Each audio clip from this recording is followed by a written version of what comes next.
Meet Alex, a curious German learner who's about to go on an adventure.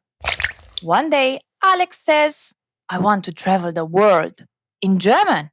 So he packs his bag and sets off. First, he meets Nach. Nach is a travel guide with a compass in his hand. He points and says, Let's go nach Berlin or nach Italien. I don't use articles. I like clean names, cities and countries. Alex follows Nach on the highway. Nach also gives directions. Go nach rechts, then nach oben. Always follow the arrow.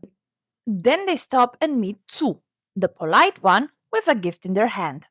Zu says, Do you want to visit someone?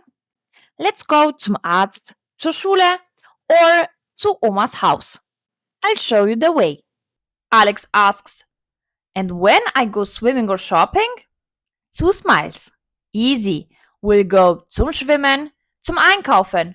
Just follow me. But Alex gets tired and wants to stay somewhere.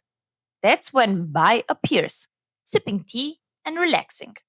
Bai says, Come rest bei mir. I'm always with people.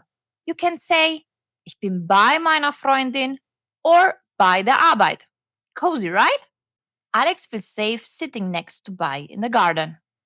Finally, Alex wants to explore inside a country. That's when he meets In. In opens a door and says, If you're already inside a place, you need me.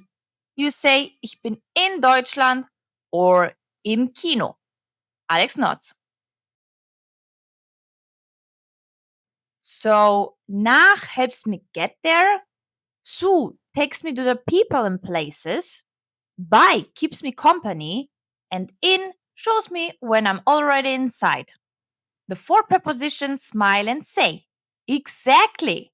And remember, we all need the dative case, except In, who sometimes uses the accusative case when there's movement. From that day on, Alex never got confused again.